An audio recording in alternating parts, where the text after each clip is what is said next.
নেতা নয় জনতা নিয়ে আমি পারাদীপ আজ চলে এসেছি কুচবিহার লোকসভা কেন্দ্রে। কুচবিহার লোকসভা কেন্দ্রের অন্তর্গত দিনহাটায়। দিনহাটায় বললেই মনে আসে পঞ্চায়েত নির্বাচন, তারপর বিধানসভা নির্বাচনে সেই দিনগুলো, যে দিনগুলোয় হিংসা, দেশ, হানাহানি ভরে গেছিল কুচবিহার।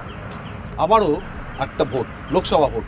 আর সেই লোকসভা ভোটের আগে কেমন আছে দিনহাটা, দিনহাটার মানুষজন তারা কি চাইছেন, সরাসরি তাদের সঙ্গে কথা বলবো। গ্রাম বাংলার চেনা ছবি, দুপুরবেলা গাছের ছায়ায় এখানে তাস খেলা চলছে। এই যা তাস পেয়েছে 20 ডাকবেই। যারা খেলছেন দল করে, তাদের একজনের 4টে লাল খুলেছে, আরেকজনের 2টা কালো। 2টা কালো। 2টা কালো কার? 2টা কালো আমার গেল। হ্যাঁ, আমার গেল। সেই তাসের বাজি গেছে যাক, কিন্তু সামনে ভোট, ভোটে না যায়। হ্যাঁ, ভোটে যেন থাকে। ভোটে তো থাকবে। হ্যাঁ, তো ভোট তো দেবেন নাকি? হ্যাঁ, ভোট তো দেওয়া লাগবে। কোচবিহারের ভোট মানেই ভেটাগুড়ির ভোট, দিনহাটার ভোট মানেই কিন্তু সেখানেও হানাহানি পেটাপিটি। হ্যাঁ, হানাহানি পিটাপিটি তো হচ্ছেই, চলছে এইভাবেই। কোচবিহারের ভোটে আপনাদের এলাকায় এত হিংসা হয় কেন? কি করবে আর সবাই ইজ্জতগুলো কি করা দরকার বলেন? এত হিংসা হয় কেন আপনাদের এখানে? বামফ্রন্ট 33 বছর করছি না, সুস্থ মতো ভোট দিছি, যার ইচ্ছে তাকে ভোট দিছে, কোনো হানাহানি কোনো ছিলই না। এই পঞ্চায়েত দাঁড়াইছে, ও পঞ্চায়েত দাঁড়াইছে, এক জায়গায় যা চা পানি খাসি। টিএমসি সরকার আসলো, যাক ভালোই করলো। করার পর হাই কপাল, জেতার পর কার বাড়ি ভাঙা, কার ঘর ভাঙা, কার হাত ট্যাং ভাঙা, এই যে সন্ত্রাস শুরু হলো। ও পার্টির নাম করলে পিটাও, ও পার্টির নাম করলে পিটাও। তারপরে তো এই যে এইবার পঞ্চায়েতে ভোটত তখন 2 অঞ্চলে দখল হয়ে গেল। এখন বাস মারামারি ডাঙাডাঙি শান্তি করে গেল।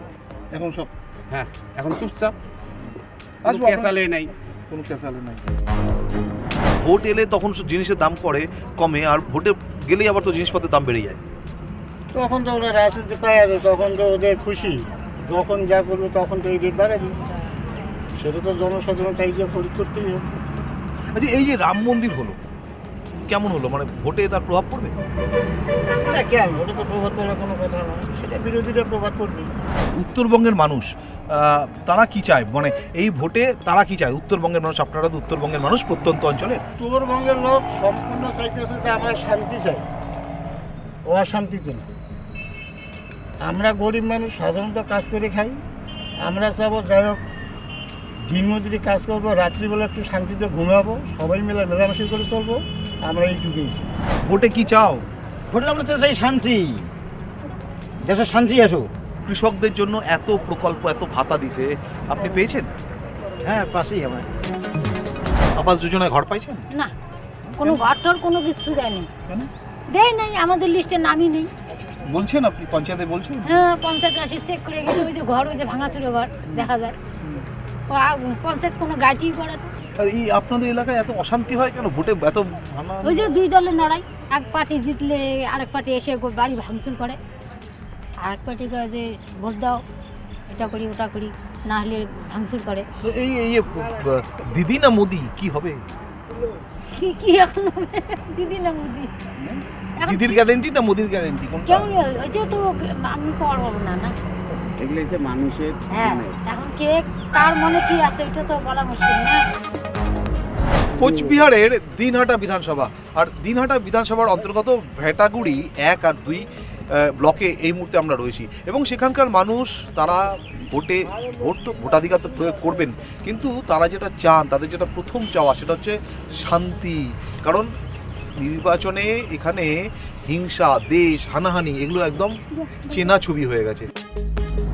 আমার স্বামী তো কাজ করতে পায় না, বেতন ঠেলায়। আমি তো কাজ করতে পাই না, ভাতা করলাম, ভাতাটা হল না, 4বার করলাম, 4বারও হল না। তাহলে আমি কিভাবে চলবো? চলে কি করে? কি করে চলে? যখন করে ওই যে আমার স্বামী পায়, ওইটা দিয়ে কোনো মতে চলি। ঘর পেয়েছেন? ঘর পাই নাই, আমার বেকার ভাতা, বেটা নাই, বেটা মারা গেছে, বেটা পুত্র নাই আমার, ওই 2 স্বামী স্ত্রী, কি করি খাবো? ভোট তো দেবেন? ভোট তো দেই, ভোট তো দেই। কি ভেবে ভোট দেবেন? কি চাইবেন ভোটে? ঘর চাই, ঘর একটা দাও, হ্যাঁ টাকা পয়সা দেওয়া আর কি চাই বাবারে। আপনাদের এখানে ভোটে এত হিংসা হয় কেন? হিংসা আর কি, এখন জানিনি তো যে পরিস্থিতি চলছে চারিদিকে, এইভাবেই চলবে। মানে কি হয় এখানে, কি হয়? এখানে তো খুব ভোটের আগে আগে কেচাল ঝগড়া, মারামারি, তারপর বোম ঢেলাঢেলি এইসব হয়। তো আপনারা ভোটের আগে কি চান, কি বলবেন?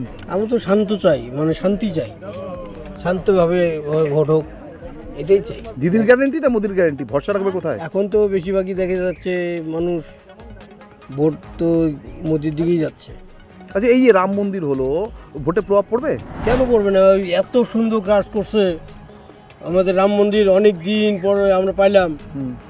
আমাদের হিন্দুত্ব বজায় রাখতে হবে, আমরা রাম মন্দিরকে রাম পুজো করবো। রাম মন্দির হয়েছে জানেন তো? হ্যাঁ, রাম মন্দির তো হয়েছে জানি। এবারটা তো ভালো নাকি? আপনার তো খুব ভালো। ভালো, আমরা হিন্দু মানুষ, আমাদের পক্ষে ভালো। কি ভেবে ভোট দেবেন? উন্নয়ন ভেবে ভোট দেবো। কি উন্নয়ন? যারা ভালো করবে তাদের পক্ষে ভোট দেবো।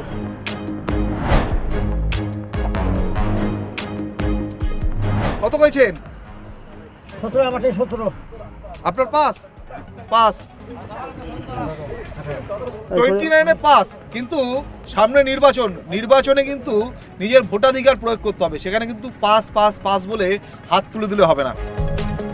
কেমন সাংসদ চান? কে জিতবে কে না জিতবে সেটা তো করতে পারি না। এখন সবারই মন তো সঠিক না। আমার মনে কি আছে, ওনার মনে কি আছে। না, আপনার এলাকার এমপি কেমন চান? এমপি তো ভালোই চাই।